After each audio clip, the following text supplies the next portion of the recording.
ఈ రోజుల్లో ఫోన్లో నుంచి సిమ్ తీసేసిన వాట్సాప్ పనిచేస్తుంది. అదే ఇప్పుడు దేశానికి పెద్ద సైబర్ ముప్పు. ఒక్కసారి ఇండియాలో లాగిన్, తర్వాత విదేశాల నుంచి ఇండియన్ నంబర్లతో స్కామ్లు. ఇక మీదట వెబ్ వాట్సాప్ 6 గంటలకే లాగౌట్ అవుతుంది. ఎందుకు డాట్ ఈ నిర్ణయం తీసుకుందో తెలిస్తే షాక్ అవుతారు. 2024లో 22,800 కోట్ల సైబర్ నష్టం. కారణం ఏంటో తెలుసా? ఇకపై సిమ్ లేకుండా వాట్సాప్, టెలిగ్రామ్ లాంటి చాట్ యాప్స్ పనిచేయవు. కొత్త డాట్ రూల్స్ ఇవే. ఇప్పటి వరకు మనం వాట్సాప్, టెలిగ్రామ్, సిగ్నల్ లాంటి యాప్లను ఎలా వాడుతున్నామంటే, ఒకసారి ఇండియన్ మొబైల్ నంబర్తో లాగిన్ అయిపోయాక ఆ ఫోన్లో సిమ్ ఉన్నా లేకపోయినా యాప్ మాత్రం నడుస్తూనే ఉంటుంది. ఒకవేళ సిమ్ తీసేసినా, సిమ్ డియాక్టివేట్ అయినా లేదా నంబర్ వేరే దేశానికి వెళ్ళినా అకౌంట్ మాత్రం యాక్టివ్గా ఉంటుంది. ఇదే ఇప్పుడు దేశవ్యాప్తంగా పెద్ద సైబర్ సెక్యూరిటీ సమస్యగా మారింది. సో ఇప్పుడు ఆ సమస్య ఏంటి? ఏ యాప్లు ఇక మీదట సిమ్ లేకుండా పనిచేయవు? అసలు డాట్ ఈ నిర్ణయం తీసుకోవడానికి గల ముఖ్య కారణం ఏంటి? ఇలా వీటన్నిటికీ సంబంధించిన పూర్తి సమాచారాన్ని ఈ వీడియోలో చెప్తాను. సో వీడియోని స్కిప్ చేయకుండా పూర్తిగా చివరి వరకు చూడండి. మీలో ఇంకెవరైనా మన ఛానల్ని కొత్తగా చూస్తున్నా లేదా సబ్స్క్రైబ్ చేసుకోకుండా చూస్తున్నట్లయితే బాస్ వాళ్ళ డైలీ తెలుగు ఛానల్ని సబ్స్క్రైబ్ చేసుకోండి. బెల్ ఐకాన్ ప్రెస్ చేయడం అసలు మర్చిపోకండి. సో ఇక ఏమాత్రం ఆలస్యం చేయకుండా టాపిక్లోకి వెళ్ళిపోదాం. హాయ్, హలో, నమస్తే, welcome to boss Wala daily Telugu channel. నేను మీ హోస్ట్ శిరీషా కాంత. జనరల్గా మనం WhatsApp, Telegram, ShareChat, Signal, Josh, Jio chat లాంటి యాప్లు లాగిన్ అయిన తర్వాత ఒకవేళ ఫోన్ సిమ్లో నుంచి తీసేసినా సరే అది ఎప్పటికీ అలాగే లాగిన్లో ఉంటుంది. మనం ఎప్పటికీ లాగౌట్ చేయకపోతే దానివల్ల చాలా సైబర్ మోసాలు అనేవి జరుగుతున్నాయి. అదేనా చెప్తాను చూడండి. ఈ లూప్ హోల్ని ఉపయోగించుకొని విదేశాల నుంచి ఇండియన్ మొబైల్ నంబర్లతో భారీ స్థాయిలో సైబర్ మోసాలు జరుగుతున్నాయి. లైక్ ఫిషింగ్ లింక్లు పంపడం, డిజిటల్ అరెస్ట్ అంటూ భయపెట్టడం, పోలీస్ లేదా ప్రభుత్వ అధికారులుగా నటించడం, ఇన్వెస్ట్మెంట్ స్కామ్లు చేయడం, ఇవన్నీ కూడా ఎక్కువగా వాట్సాప్, టెలిగ్రామ్ లాంటి కమ్యూనికేషన్ యాప్ల ద్వారానే జరుగుతున్నాయి. అలా ఒకసారి ఇండియాలో యాప్ లాగిన్ అయ్యి తర్వాత సిమ్ తీసేసి విదేశాల నుంచి అకౌంట్ నడిపితే అసలు ఎవరు వాడుతున్నారు, ఎక్కడి నుంచి వాడుతున్నారు అనేది గుర్తించడం చాలా కష్టమవుతుంది. ఇంకా ప్రమాదకరమైన విషయం ఏంటంటే ఈ యాప్స్ యొక్క వెబ్ లేదా డెస్క్టాప్ వెర్షన్స్. ఒకసారి వెబ్ వాట్సాప్ లేదా టెలిగ్రామ్ వెబ్ లాగిన్ చేస్తే రోజులు కాదు, నెలల పాటు కూడా లాగౌట్ అవ్వకుండా అకౌంట్ యాక్టివ్గా ఉంటుంది. ఆ సెషన్స్ని ఉపయోగించి విదేశాల నుంచి స్కామ్లు నడిపే అవకాశం నేరస్తులకు దొరికింది. జనరల్గా ఇండియన్ నెంబర్ కనిపిస్తుండడంతో బాధితులు కూడా నమ్మేస్తున్నారు. కానీ వెనక నుంచి ఆపరేట్ చేసేది మాత్రం వేరే దేశానికి సంబంధించిన వ్యక్తులు కావచ్చు. అలా ఈ మొత్తం పరిస్థితిని గమనించిన భారత టెలికాం శాఖ అంటే డిపార్ట్మెంట్ ఆఫ్ టెలికమ్యూనికేషన్ డాట్ దీనిని చాలా సీరియస్గా తీసుకుంది.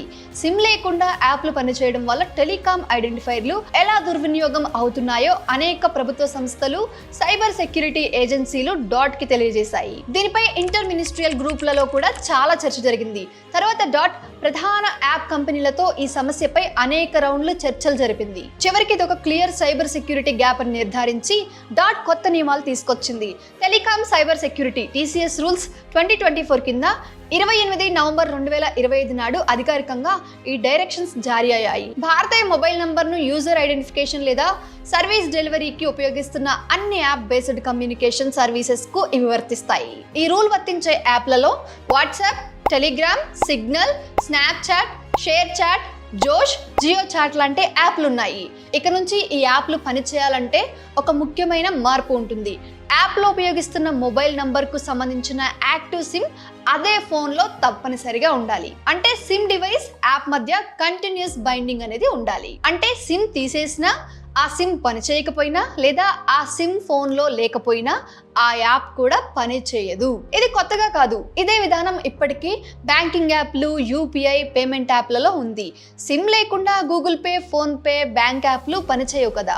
అదే సెక్యూరిటీ లాజిక్ ని ఇప్పుడు కమ్యూనికేషన్ యాప్లకు విస్తరించారు. అయితే ఇక్కడ ఒక ముఖ్యమైన స్పష్టత ఇవ్వాల్సి ఉంది. సిమ్ ఫోన్లో ఉండి యూజర్ రోమింగ్ లో ఉన్నా, అంటే వేరే రాష్ట్రంలో లేదా వేరే దేశంలో ఉన్నా ఎలాంటి సమస్య ఉండదు. సిమ్ డివైస్ లో ఉంటే చాలు. ఈ రూల్ కేవలం సిమ్ లేకుండా అకౌంట్ వాడడాన్ని ఆపేందుకు మాత్రమే. ఇంకొక కీలక నిబంధన ఉంది. అది కూడా వెబ్ మరియు డెస్క్టాప్ వెర్షన్స్ కు సంబంధించినది. కొత్త డాట్ ఆదేశాల ప్రకారం ఈ యాప్ల వెబ్ లేదా డెస్క్టాప్ వెర్షన్లు గరిష్టంగా ప్రతి 6 గంటలకు ఆటోమేటిక్ గా లాగౌట్ కావాలి. 6 గంటలు పూర్తయ్యాక తర్వాత మళ్ళీ వాడాలంటే తప్పనిసరిగా సిమ్ ఉన్న ఫోన్తో క్యూఆర్ కోడ్ స్కాన్ చేసి డివైస్ రీలింక్ చేయాలి. ఇది పూర్తిగా వెబ్ సెషన్స్కే వర్తిస్తుంది, మొబైల్ యాప్ వెర్షన్స్కు ఇది వర్తించదు అన్నట్టు. ఇలా చేయడం వల్ల లాభం ఏంటి అని మీరు ఆలోచించవచ్చు. చెప్తాను చూడండి. ఈ ఆటో లాగౌట్ వల్ల ఏం జరుగుతుందంటే ఒకసారి ఇండియాలో అథెంటికేట్ చేసి తర్వాత విదేశాల నుంచి నెలల తరబడి అకౌంట్ నడిపే అవకాశం ఇక ఉండదు. ప్రతి కొన్ని గంటలకు మళ్ళీ సిమ్ ఉన్న డివైస్తో వెరిఫికేషన్ చేయాల్సి వస్తుంది. దీనివల్ల స్కామర్స్కు ఫ్రిక్షన్ పెరుగుతుంది, డిటెక్ట్ అవ్వడం సులభం అవుతుంది. ఇక తద్వారా లా ఎన్ఫోర్స్మెంట్కి ట్రేస్ చేయడం కూడా చాలా ఈజీ అవుతుంది. ఇవన్నీ రూల్స్ను కూడా యాప్ కంపెనీలు 90 రోజుల్లో అమలు చేయాలి. తర్వాత 120 రోజుల్లో డాట్కి కంప్లైంట్స్ రిపోర్ట్ సబ్మిట్ చేయాలి.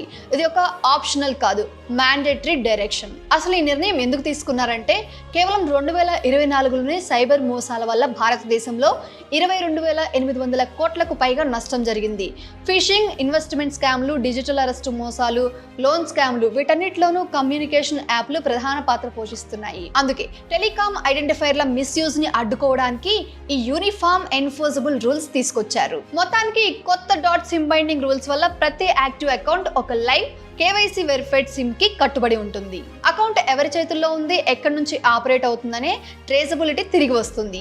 సైబర్ నేరాలకు బలమైన బ్రేక్ పడుతుంది. కరెక్ట్ గా చెప్పాలంటే ఇది యూజర్లను ఇబ్బంది పెట్టేందుకు కాదు, సైబర్ నేరస్తులను ఆపేందుకు. ఇంకా భారత్ ను ఒక సైబర్ సెక్యూర్ నేషన్ గా మార్చడమే డాట్ యొక్క ముఖ్య లక్ష్యం. సో అందరికీ అర్థమైందా అండి? ఇక్కడ నుంచి వాట్సాప్, టెలిగ్రామ్ ఇంకా స్నాప్చాట్ లాంటి చాట్ యాప్స్ ఏవైతే ఉంటాయో వాటిని సిమ్ లేకుండా వేరే ఫోన్లో ఓటీపీతో లాగిన్ అయ్యి మనం యూజ్ చేయటం ఇక మీదట కుదరదు. ఖచ్చితంగా మనం ఈ యాప్స్ వాడాలి అంటే ఆ సిమ్ అదే ఫోన్లో ఉండాలి. అప్పుడు మాత్రమే మనం ఈ యాప్స్ను వాడగలము, లేకపోతే ఈ యాప్స్ని మనం వాడలేము. సిమ్ వేసి లాగిన్ అయ్యి ఒకవేళ సిమ్ తీసేసినా కూడా అకౌంట్ అనేది లాగౌట్ అయిపోతుంది.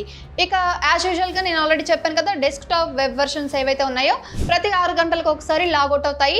మళ్ళీ మీ సిమ్ ఉన్న ఫోన్తో క్యూఆర్ కోడ్ స్కాన్ చేసి రీలింక్ చేసి మీరు మళ్ళీ కనెక్ట్ చేసి యూజ్ చేయాల్సి వస్తుంది. ఇదంతా కూడా ప్రజల భద్రత కోసమే, భారత్ను సెక్యూర్గా ఉంచేందుకే డాట్ ఈ యొక్క నిర్ణయం తీసుకుంది. సో డాట్ యొక్క ఈ సిమ్ బైండింగ్ రూల్ గురించి మీరేమనుకుంటున్నారు? కామెంట్ చేయండి. ఇలాంటి మరిన్ని ఇంట్రెస్టింగ్ అప్డేట్స్ కోసం ఈ ఛానల్ ని సబ్స్క్రైబ్ చేసుకోవటం మాత్రం అస్సలు మర్చిపోకండి. సో అంతే అండి ఇవాళ మన అప్డేట్. ఇలాంటి మరొకసారి కొత్త ఇంట్రెస్టింగ్ అప్డేట్ తో మళ్ళీ ముందుకు వస్తాను. అప్పటి వరకు మన బాస్ వాళ్ళ డైలీ తెలుగు ఛానల్లో చాలా రకాల ఇన్ఫర్మేటివ్ వీడియోస్ ఉంటాయండి.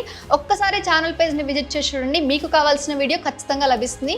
ఇన్ కేస్ మీకు ఏదైనా వీడియో కావాలి అన్నా లేకపోతే ఏమైనా డౌట్ ఉన్నా కానీ కామెంట్ చేయండి. దానికి సంబంధించి మరొక వీడియోలో నేను మీకు ఎక్స్ప్లెయిన్ చేయడానికి ప్రయత్నిస్తాను. సో అంతే అండి, ఇలాంటి మరొకసారి కొత్త ఇంట్రెస్టింగ్ అప్డేట్తో మళ్ళీ ముందుకు వస్తాను. Till then stay tune to boss Wala daily Telugu channel. Signing off Shirisha. Boss Wala. Be the boss.